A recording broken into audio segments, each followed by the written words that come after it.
പുതിയൊരു വീഡിയോയിലേക്ക് എല്ലാവർക്കും സ്വാഗതം. ഇന്ന് ഞാൻ ഈ കുളത്തിൻ്റെ സൈഡിൽ കുറച്ച് ചെടികൾ വെച്ചിട്ടുണ്ട്. അതിൻ്റെ വിശേഷങ്ങളാണ് പറയണത്. അപ്പോൾ വീഡിയോ ഇഷ്ടപ്പെട്ടിട്ടുണ്ടെങ്കിൽ എല്ലാവരും സബ്സ്ക്രൈബ് ചെയ്യുക, ലൈക്ക് ചെയ്യുക, ഷെയർ ചെയ്യുക. അടിയിലുള്ള ബെൽ ബട്ടണുകളൊന്ന് പ്രസ് ചെയ്തിട്ടുണ്ടെങ്കിൽ ഞാനിടുന്ന വീഡിയോ ഒക്കെ നിങ്ങൾക്ക് നോട്ടിഫിക്കേഷനായിട്ട് ലഭിക്കുന്നതാണ്. അപ്പോൾ എല്ലാവരും സബ്സ്ക്രൈബ് ചെയ്യാൻ ആരും മറക്കരുത്. ഇതൊരു ചെറിയൊരു വീഡിയോ ആണ് കേട്ടോ. ഇതിൻ്റെ സൈഡിലൊക്കെ ഞാൻ ഈ ചെടികളിങ്ങനെ വെച്ചിട്ടുണ്ട്. അപ്പോൾ ഇങ്ങനെ ഇതൊന്നും സ്ഥിരമല്ല കേട്ടോ. നമ്മൾ ഇടയ്ക്കത് ഇങ്ങനെ മാറ്റിക്കൊണ്ടിരിക്കും. പല ചെടികളിങ്ങനെ നമ്മൾ കണ്ട് മടുക്കുമ്പോൾ നമ്മൾ വേറൊരു ചെടിയായിട്ട് അങ്ങനെ വെക്കും. ഇതൊന്നും സ്ഥിരമല്ല. കുളത്തിൽ മീനുകളൊക്കെ നല്ല ഉഷാറായിട്ട് ഹെൽത്തി ആയിട്ട് തന്നെ വളരുന്നുണ്ട് കേട്ടോ. കുഴപ്പമില്ല. കുറച്ച് കൂടുതൽ മീനുകൾ ഇട്ടാൽ ഇതിൽ രസമുണ്ടാകും. ഒരു വലിയ ഒരു പോണ്ടാണിത്. അതുകൊണ്ട് തന്നെ ഇതിൽ കുറച്ചൊരു കാൽഭാഗത്തോളം മീനുണ്ടായാലും അത് കാണാനൊരു ഭംഗി ഉണ്ടാവുള്ളൂ. ഏതായാലും കുറച്ചുകൂടി മീൻ കൂടുന്നിടുന്നുണ്ട്. ഈ സൈഡിലുള്ള ചെടികളൊക്കെ നമ്മൾ ചട്ടിയിൽ പിടിപ്പിച്ചാട്ടോ.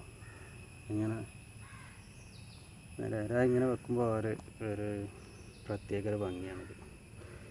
ഈ ഒരു ഓലച്ചെടിൻ്റെ പേരൊന്നും അറിയില്ല. ഇങ്ങനെ അവിടെ ഒരു കൂവച്ചെടീൻ്റെ അരിയുള്ളതുണ്ട്. ഇങ്ങനെ കുറച്ച് ദിവസം വെക്കും, പിന്നെ നമ്മൾ വേറെ ചെടികൾ ഇങ്ങനെ മാറ്റി വെച്ച് കൊണ്ടിരിക്കുമല്ലോ.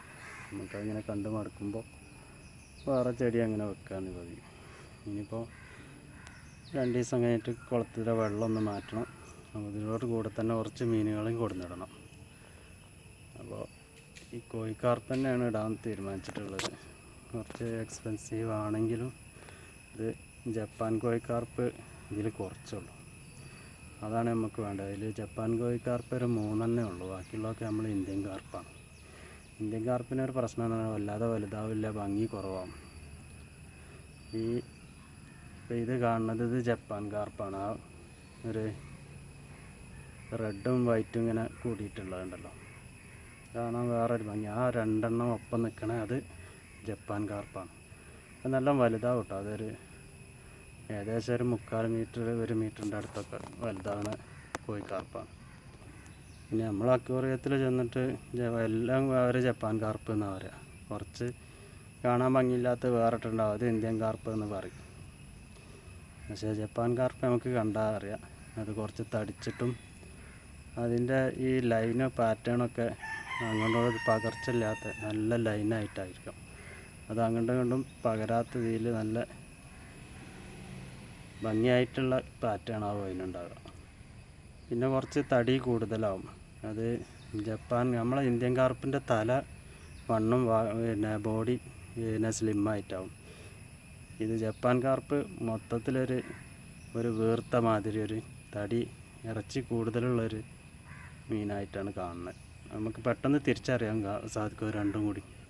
പിന്നെ ഇത് വെള്ളം മാറ്റുമ്പോഴാണ് ഇത് ശ്രദ്ധിക്കേണ്ടത്. നമ്മൾ മീനിനെ പിടിക്കാതെ കുറച്ചൊന്ന് വരച്ച് ആ അടിയിലുള്ള മീനിൻ്റെ കാസ്റ്റൊക്കെ ഒന്ന് ഇളക്കി നമ്മളിതിൻ്റെ വെള്ളം മുക്കിയിട്ട് ഒരു 1/4 ഭാഗത്തോളം മുക്കി വാർത്തിട്ട് പിന്നെ അതിൽ നിറക്കുകയാണ് ചെയ്യുന്നത്. അതായത് ഫുള്ള് വെള്ളം മാറ്റണില്ല. അങ്ങനെ മാറ്റിയിട്ടുണ്ടെങ്കിൽ മീനുകളെ പിടിക്കേണ്ടി വരും. അപ്പോൾ അവർക്ക് ഡാമേജ് വരും, പിന്നെ പെട്ടെന്ന് ചത്തു പോകാനുള്ള അതൊരു കാരണമാവും. അപ്പോൾ നമ്മൾ പകുതി 3/4 ഭാഗം വെള്ളം മാറ്റിയിട്ട് പിന്നെ ബാക്കി നമ്മൾ പിന്നെ വെള്ളം നിറച്ച് കൊടുക്കുകയാണ് ചെയ്യുന്നത്. കണ്ടോ ഈ ഒരു ചെടി ബീഗോണിയ നല്ല ഭംഗിയായിട്ട് വളരുന്നുണ്ട്. അതിൻ്റെ അപ്പുറത്ത് തന്നെ ഒരു ഇലച്ചെടിയാണുള്ളത്. പിന്നെ ഇവിടെ ഒരു കൂവ ടൈപ്പ് ഒരു ചെടിയുണ്ട്. നമ്മൾ ഈ ആരോ റൂട്ടില്ലേ അതിൻ്റെ മാതിരിയുള്ള തന്നെ അതേ ടേസ്റ്റ് വേണം അതിൻ്റെ കിഴങ്ങിന്. അത് ഭക്ഷിക്കാൻ പറ്റുമെന്നാവും. അത് നല്ല ഭംഗിയുണ്ട്. അതിൻ്റെ ഇല ഒരു ഗ്രീനും വൈറ്റും കൂടി ആയിട്ടാണ്. പ്യൂർ വൈറ്റ് അല്ല കേട്ടോ, ഒരു കുറഞ്ഞൊരു മഞ്ഞ കൂടിയൊരു വൈറ്റ്. ഇതൊരു ബിഗോണിയാണിത്.